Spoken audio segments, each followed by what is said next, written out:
team gives you a closer look at the events that happened around Maine this week. Good morning. Thanks for joining us. I'm your host, Cindy Campbell. It's Memorial Weekend, so today we're talking about veterans. I chatted this week with Doc Goodwin, founder of the Maine Veterans Project. So let's start with that. Doc, what is the Maine Veterans Project? The Maine Veterans Project is a volunteer-led organization right here in Bangor, Maine, dedicated to overall veteran wellness here in the state of Maine, boasting an incredibly high ratio of veterans to civilians. There are a lot of veterans in Maine, aren't there, especially given the fact that we don't have a Fort Hood or anything like that in the state?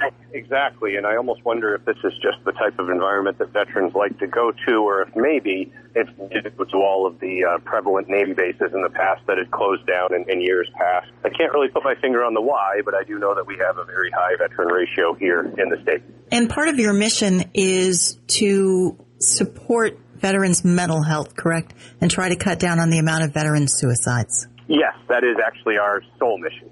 Okay. With a variance of ways that we go about it. It's something to keep in mind, I think, with Memorial Day coming up, that not all casualties of wars die in the war. Some of them come home and can't cope. So not only was that statement profound, but it's also very true, because unfortunately, even though our bodies come home from war, some people never actually fully come home.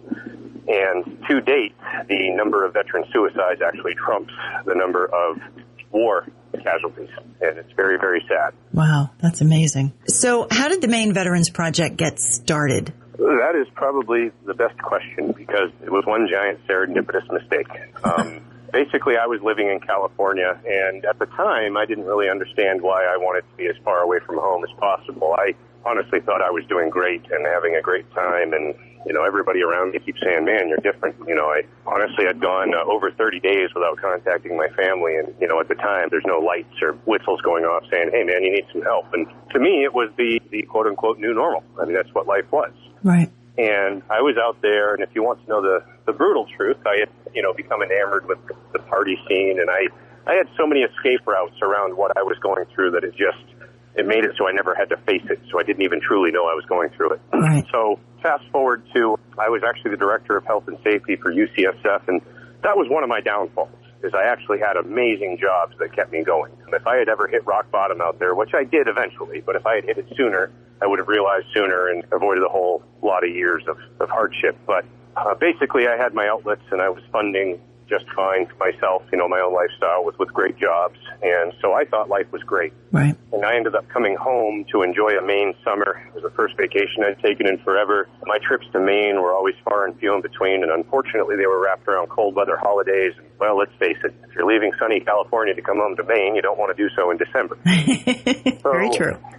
Here I was, I just wanted to go fishing, drink a couple beers, and soak up some sun and do absolutely nothing. And I was reading online about a man named Justin Fitch, who is unfortunately no longer with us. He retired as a major posthumously, and he was online battling veteran suicide. And I remember scrunching my face and saying, what the heck is veteran suicide? I didn't even know it was a prevalence. So I started doing some research and felt immediately ashamed of the fact that I was living in California, going out, having fun, and just literally had no clue that my brothers and sisters were suffering so badly. Right. So we hosted an ATV ride out there to support the organization that Justin was advocating for. Had a huge turnout, was able to donate a lot of money, and without going into details, just unfortunately found out the evil side of nonprofits, and that our money just had no impact because it went to a place where it just wasn't being used for the right thing. And if you want to know the truth, it was an intricate blend of spite for them, knowing that we could do better, and also knowing that if we were trusted with such a sacred mission, that we would always be driven by integrity, morals, and doing the right thing for our fellow family members. So that's actually how MVP got started, is because I was so angry with what I saw in Kentucky that I said, no way, we can do this better. Awesome, and you have done it better. Tell me some of the things that the Maine Veterans Project has been involved in. Okay, so when we started it, it's actually kind of funny because I said, well, we can do everything but home improvement because there's not enough money to do that. And Well, to date, we've spent well over $1 million on home improvement, so we kind of got sucked into that realm. So we started out doing home improvement for veterans and heating, fuel, vehicles. Basically what we were doing is we were looking at the community, through the glass and seeing the needs. And as needs arose, we would spring up a program to meet that need. The only thing is, none of these programs were actually programs because they didn't have any ceiling. And that was, I won't even call it a failure. In fact, I'm really glad that we didn't ever say no. But that's just the thing. We couldn't really grow the organization part of it because we kept doing the work and not focusing at all on MVP. And again, I don't regret that one iota. Actually, let me phrase it like this, because this is how I tell people MVP is. What we did is we started doing some work, and then we wrapped an organization around it so we could keep working. If that makes any sense at all. Okay. We didn't formulate MVP, go out and buy T-shirts and sell that stuff and say, okay, let's create an organization. We just said, hey, there's a lot of people out there that need some stuff. Let's provide that stuff. And, we'll slowly build an organization around what we do. So Maine Veterans Project started out with home improvement and vehicle donation. And then we were able to go into the realm of heating fuel assistance. And it started out with us just purchasing heating fuel as we could. I mean, a couple 100 gallons a year. Right.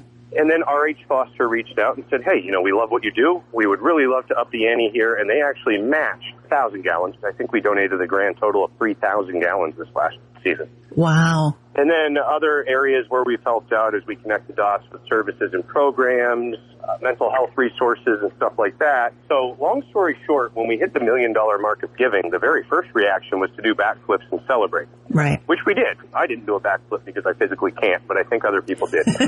So basically, once we hit that mark and we were celebrating, on one hand, we had the $1 million mark of giving, which I thought was this massive and amazing, accomplishment and all this other stuff. But then we looked over in the right-hand column at the actual human impact. And don't get me wrong, it's good, but it's not great.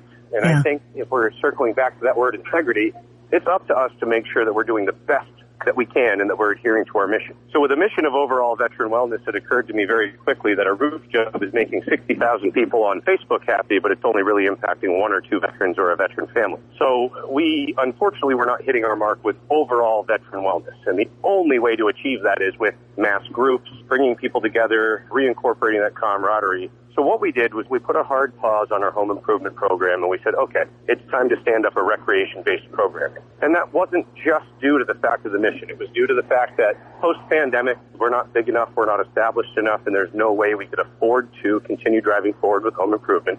Right. We really can't find, the contractor support that we had. And after a long pandemic winter, I believe it's our obligation to stand up recreation-based programming and give veterans a very, very awesome outlet all throughout the summer so they have tools into this next winter on how to stay connected with other veterans, activities they can continue doing through MVP, and just have a home outside of home. See, I think that's brilliant. For all of us, we've dealt with, being isolated in the pandemic. But for a veteran, I would think that kind of isolation would be even more difficult to deal with. Well, it is, because the problem is even we ourselves don't fully understand the isolation. We just know that it works. And then the problem is it's a very slippery slope, because isolation can be a very important tool to somebody. Being able to step away and say, I need my time, is incredibly important for people with mental health issues. Right. The only problem is sometimes we stand in the darkness too long and we've lost the light. Yeah. And that's when it gets dangerous, is when you over-isolate.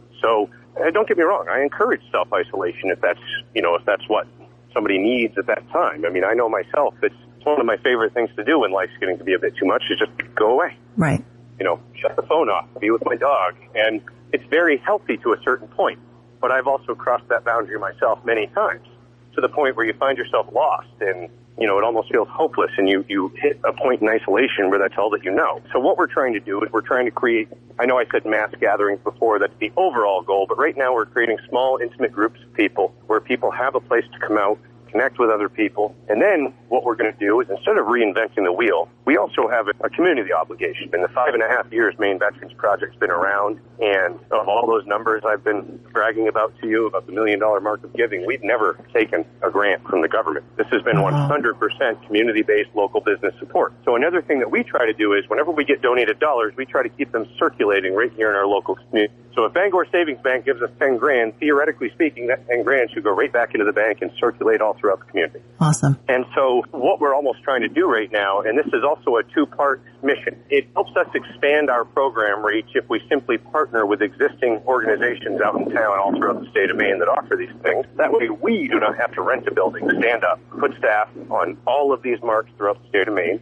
We can simply partner with awesome local businesses that already exist, that already offer these things. And then the greatest thing is we can take money that we have circulating, and this is actually way less expensive than doing it all on our own, and we can pay for scholarships for these veterans to go out and join these local gyms all throughout the state of Maine. Oh, awesome. And then the coolest part about that is, instead of coming over here and just hanging out with us every day, they find their own tribe, become part of a community that's not just veterans. They become accountable to those people as part of their team. They get to share their struggles with those people. They get to absorb other people's struggles, and they find themselves becoming part of a whole other community that's both veterans, firefighters, regular civilians. And personally, I think that has a tenfold benefit over just coming to this building every day, because that's just one step of not being isolated. Right. And memberships to gyms, I mean, that's awesome, because then they can work on their physical health, which will help to bolster their mental health. Exactly. And that's the thing. When people see some of the things that we're working on, like jiu-jitsu and hiking and all that, none of it is about the fighting. In fact, literally put anything in that activity line, the catalyst is not as important as the outcome. We're all in one place. When people are standing in this building, they're not drinking, they're not isolated, they're not committing suicide, and they are making connections, and they are getting dopamine, they are partaking, and if even for that moment, they feel good. And that's what we're trying to deliver on a mass scale. That the activity is really arbitrary. And that's why we want everything from yoga all the way up to jiu-jitsu. And the sport of jiu-jitsu, we're going to have a 3-tier system. We're going to have people that have absolutely zero desire to train to get better. They literally just want to come through the door and be part of something, and that's awesome. We're going to have another tier that wants to train to get better and wants to quantify their results through a belt system just for their own marks. And then I'm sure we're going to have ultra-competitive people in the 3rd tier that actually want to go out and practice their skills and abilities. Right. And we have something for everybody.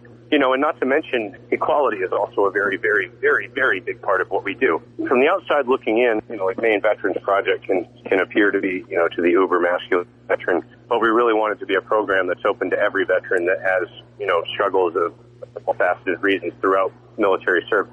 And those can come from toxic leadership. They can come from, harassment that may happen in the military. They can come from survivor's guilt. There are people that prepare their whole careers to go to war and then for some reason can't, and somebody goes in their place and doesn't come home. And not to mention, if we look at the Combat Support Hospital, when I was overseas, I was a Navy corpsman, so I saw my fair share of trauma. But I also got to shoot back and partake in the other stuff. Some of these folks, doctors, nurses, that are otherwise considered non-combat roles, that's all they saw for 8 months was just trauma and dead servicemen and women. And they literally had to drive it down deep and just keep right on going. Right. And, I've seen these things. I was partook in a mass casualty over on Bob Diamondback, and I can tell you right now, I saw people with their hearts broken lose a patient, have to say, okay, I'm on to the next one. And that trauma doesn't go away. It doesn't dissipate. It's not condensation. It doesn't just evaporate. That just gets buried. And when it resurfaces is not our choice. Right. So if there are veterans listening that have not heard of your organization, how do they learn more and how do they get involved? That's a great question, and the simple answer is the website and the Facebook page. However, we understand that the state of Maine only has an 82% connectivity rate for internet, so that is in city areas, in more developed areas, and a lot of our veterans live in rural areas. So another great thing they can do, and I hate to say this because there's not a lot of good news on there, is watch the news as well. We actually latch onto the news to try and get our events and stuff out to the public in ways that social media can't. So as of right now, I would say, watching other means of media to find out what we're doing, Facebook or the website. And we actually have our website now so that all of our events are paired right over and automatically go post on the website. And what is your website? Maine Veterans Project. .org. Maine like the state, veterans with an S. I assume, because you are a nonprofit and you were talking about operating on a volunteer basis, that you take donations. If someone's interested in donating, how do they do that? So we have a mailing address, and it is a wonderfully iconic address that was a mistake, but we're happy to have it. And that is 207 Parkview Avenue in Bangor, Maine. You could always mail a check here. On both the Facebook page and the website, there are donation links. And if anybody ever has a specific request for a letter of tax for tax purposes, we can very easily draft one of those up. We are a 501c3, and we do have our state tax exemption as well. Well, Doc, I think what you're doing is admirable and awesome, and good for you for coming up with this and doing so much for veterans in Maine who are so often overlooked. Well, I really appreciate that. And I got to say, even though I'm the only ugly mug on TV, there's a whole lot of people in the kitchen that are making it happen. So I just really would like to give a shout out to the MVP team. All right. And thank you all for your service. Hey, thank you very much, and thanks for this awesome opportunity to be on your program. Find more information about this important organization on the Facebook page for the Maine Veterans Project and at mainveteransproject.org. Some of their upcoming events include a session to help with resume and interview skills, paintball at Maine Military Supply, and a job fair on the 18th at the Coal Land Transportation Museum in Bangor. I want to end today's program with a version of the national anthem that's very dear to my heart. 3 young men, Sean Tomlinson, Tristan Toole, and my son Charlie Butera, performed the song at a Brewer High School concert several years ago. I play it today in honor of all members of Maine's military who gave their lives in service to our country.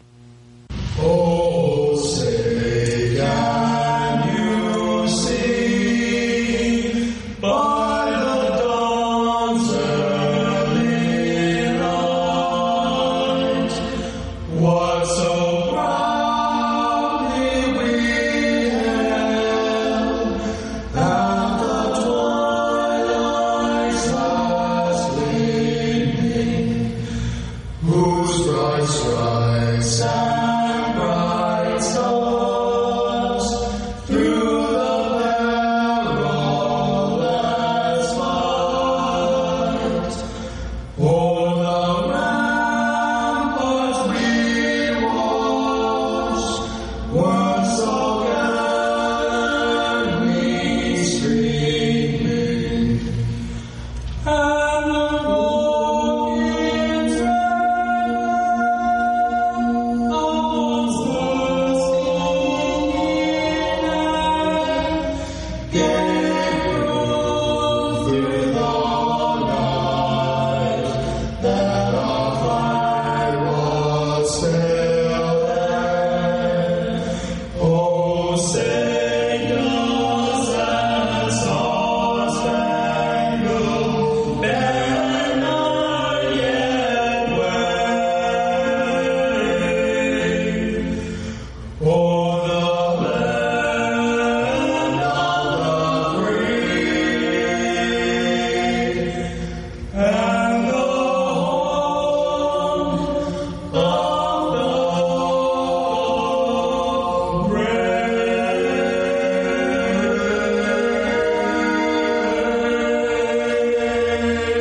I'm Cindy Campbell. Thanks for joining us. And for all members of Maine's military, thank you for your service.